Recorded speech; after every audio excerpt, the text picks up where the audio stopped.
बिस्मिल्लाहिर्रहमानिर्रहीम। अस्सलामु अलैकुम वरहमतुल्लाह। ये काफ़ी अहम सवाल है और ये बहुत अहम टॉपिक है जिसके ताल्लुक़ से सोशल मीडिया पे बहुत गुमराहियत लोग फैलाते हैं, झूठी बात बताते बग़ैर तहक़ीक़, बग़ैर पढ़े लिखे ऐसे लोग। देखिए, आप थंबनेल देखकर समझ गए होंगे कि आज किस मौजू पे हम आपके साथ बात करेंगे। ये टॉपिक काफ़ी अहम था और ये एक अहम सवाल भी है कि ज़ेर-ए-नाफ़ का बाल हम कहाँ से कहाँ तक की सफाई करें। क्या मर्द हज़रात भी क्रीम वगैरह से सफाई कर सकते हैं ज़ेर-ए-नाफ़ का बाल? और क्या औरतें भी जिलेट या रेज़र से साफ़ कर सकती है? क्या तरीका है और करना कैसा है? और बग़ल के बालों को भी क्या हम क्रीम से शेव कर सकते हैं, यानी सफाई कर सकते हैं, या सिर्फ़ रेज़र से या जिलेट से करें? इसका क्या तरीका रहा? देखिए, एक ऐसा पॉइंट है, ये एक ऐसी टॉपिक है, इस पर बात करना बहुत ज़रूरी है। शर्म की बात नहीं है, मसले मसाइल में शर्म नहीं की जाती। शर्म करेंगे तो आप हो सके आप उस हालत में हो जिस हालत को शरीयत ने नापसंद किया हो। इसलिए मसले मसाइल में बिल्कुल शर्माने की बात नहीं है, पूछा जाता है, पूछना चाहिए हर इंसान को। और ख़ास तौर पे तो हमारे यहाँ माशरे में, यानी हमारे ये मुस्लिम कम्युनिटी में, माशरे में इतनी गुमराहियत है, लोग ऐसी झूठी बातें फैला देते और लोग उस पर यकीन कर लेते हैं कि मर्दों को क्रीम से शेव नहीं, सफाई नहीं करनी चाहिए, यानी क्रीम से बालों को साफ़ नहीं करना चाहिए। जो अब इस डिजिटल ज़माने में हेयर रिमूवल बहुत सारे आते हैं, बहुत सारी कंपनियां प्रोडक्ट बनाती हैं, तो कहते हैं लोग कि मर्दों को नहीं करना चाहिए, मर्दों को सिर्फ जिलेट और रेज़र से करना चाहिए, सिर्फ औरतों के लिए। ये एक गलत फहमी, एक गुमराही है, ये एक गलत फहमी है और निहायती लोगों को मिसगाइड करना ये बिल्कुल गलत बात है। देखिए, क्या तरीके, सबसे पहले अगर हम बाजू से शुरू करें तो जो बगल के बाल होते हैं वो एक लिमिट भर रहते हैं, यानी वो खूब ना आपके ज़्यादा ऊपर होते हैं, ना ही खूब ज़्यादा नीचे होते हैं। तो वहाँ जो होती है वहाँ के तो पता चलता है, तो वहाँ आप नॉर्मली सफाई कर ले जहाँ तक हो। आप चाहे तो क्रीम से कर सकते हैं, या आप ब्लेड या रेज़र या जिलेट से, जो भी आला हो करने के जो भी इंतज़ामात हो आप उससे कर सकते हैं। कोई कबाहत नहीं है, कोई परेशानी नहीं है। अब यहाँ सवाल ये कि जो क्रीम वगैरह हेयर रिमूवल आती है, अब इससे करना क्या है और आखिर में क्रीम लगाना है जायज़ भी है शरीयत? सबसे पहली बात जान लीजिए आप कि जो क्रीम वगैरह से सफाई की जाती है, हेयर रिमूवल से स्प्रे अब आता है या क्रीम आती है, तो ये मुबाह है। मुबाह है यानी आप समझ लें, इसको करने से ना आपको सवाब मिलेगा ना गुनाह मिलेगा। तो बहुत सारी चीज़ें मुबाह हैं। फॉर एग्ज़ाम्पल, मेरे आका करीम के ज़माने में गाड़ियाँ नहीं थी, गाड़ियों के नाम पर सिर्फ घोड़े थे, बैलगाड़ी नहीं, ऊँट वगैरह थी और चक्के वगैरह, कुछ लकड़ी गाड़ी। तो इस ज़माने में क्या फॉर्च्यूनर वगैरह, क्या ये हराम हो गई? नहीं ना, ये मुबाह है। डिजिटल ज़माना, यानी ज़माना जिस कदर तरक्की करता उसके एतबार से आसानियाँ पैदा की जाती हैं और इसको इस्तेमाल करना मुबाह है। और इसको इस्तेमाल करने से ना आपको गुनाह मिलेगा ना सवाब, लेकिन आपकी ज़रूरतें ज़रूर पूरी होंगी। फॉर एग्ज़ाम्पल, मैं आप मिसाल के तौर पे एक अदना सा मिसाल लेता हूँ, छोटा सा। आप दही लेने जा रहे हैं, कोई चीज़, आपको सवाब मिलेगा? नहीं, वो एक मुबाह काम है, आप इसको करने सवाब नहीं मिलेगा। इससे आपकी ज़रूरतें पूरी होती हैं। समझ रहे हैं ना मेरी बातों को? अब आते हैं ज़ेर-ए-नाफ़ के बाल के पर। क्या ज़ेर-ए-नाफ़ के बाल हमें कहाँ से कहाँ तक सफाई करनी चाहिए, क्या तरीक़ा है? मैं बिल्कुल आसान लफ्ज़ों में इंशाअल्लाह मैं समझाने की कोशिश करूँगा अपनी जानिब से। अगर फिर भी आप ना समझ पाएँ तो ज़रूर कमेंट करें, इंशाअल्लाह मैं आपको जवाब दूँगा। और कोशिश करें, अगर ज़्यादा मसला पेचीदा हो तो आप व्हाट्सएप पर आकर सवाल कर सकते हैं, तो वहाँ से भी आपके सवालों का जवाब दिया जाएगा। सबसे पहली बात कि ज़ेर-ए-नाफ़ के बाल कहाँ से कहाँ तक सफाई करनी चाहिए, उसका बिल्कुल आसान तरीका जो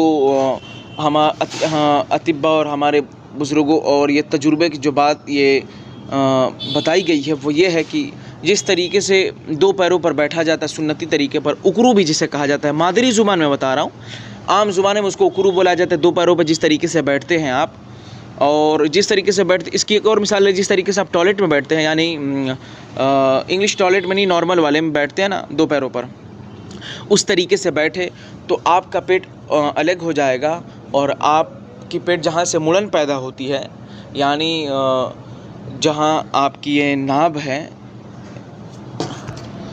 जो नाभ है, आपकी नाभि है, उसके नीचे जहाँ पेट का हिस्सा ख़त्म होता है, अक्सर वहाँ पर लोग पैजामे या लुंगी को भिबाना करते हैं। जो पेट का हिस्सा ख़त्म होता है, वहाँ बैठने के बाद साफ़ वाज़े हो जाता है यहाँ तक पेट है, और यहाँ के बाद वो हिस्सा शुरू होता है जिसे ज़ेर-ए-नाफ़ कहा जाता है। तो वहाँ से आपको बालों की सफाई करनी है। एकदम आसान लफ्ज़ों में यूँ समझिए कि आप दो पैरों पर बैठ जाइए और देखिए कि पेट के कहाँ तक मुड़कर फोल्ड हो जा रहा है, यानी पेट जब मुड़ जाता है तो उसके नीचे का जो हिस्सा छुपा रहता है, दबा रहता है, तो वहाँ से आपको सफाई करनी है, वहाँ से। और उसके आजू बाजू जो भी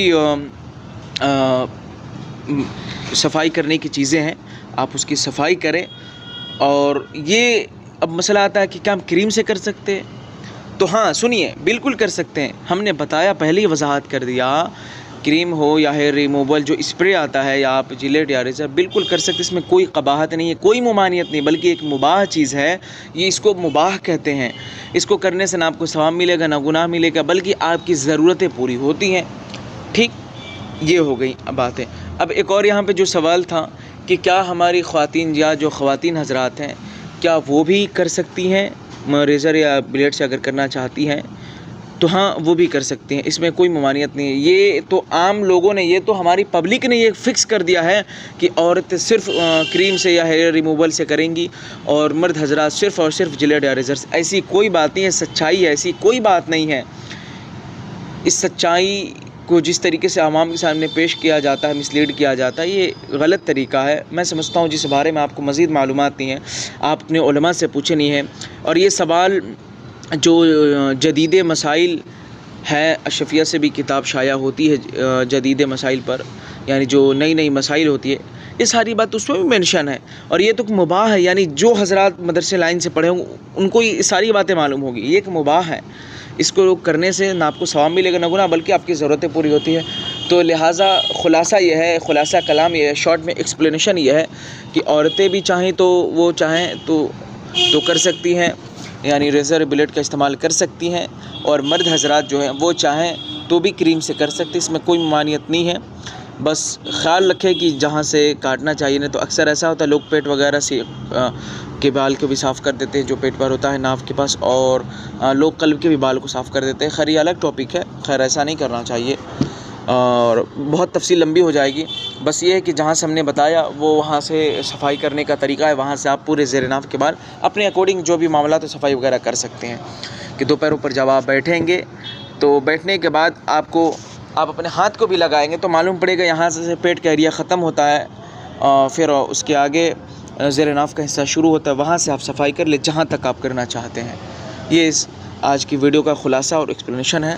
तो उम्मीद है कि इंशाल्लाह आपको मेरी बात समझ में आई होगी। अगर नहीं आई है कोई बात नहीं, हमने तो कोशिश किया, अगर फिर भी नहीं आई तो आप ज़रूर कमेंट करके बताएं। इंशाल्लाह कोशिश की जाएगी आपको और आसान लफ्ज़ों में बताने के लिए, क्योंकि हमारा मकसद है कि इंशाल्लाह जो शरीयत की बातें, जो अहम चीज़ें, जो मसाइल हैं, इंशाल्लाह हमने जितना सीखा वो सारी बातें लोगों तक पहुंचाऊंगा।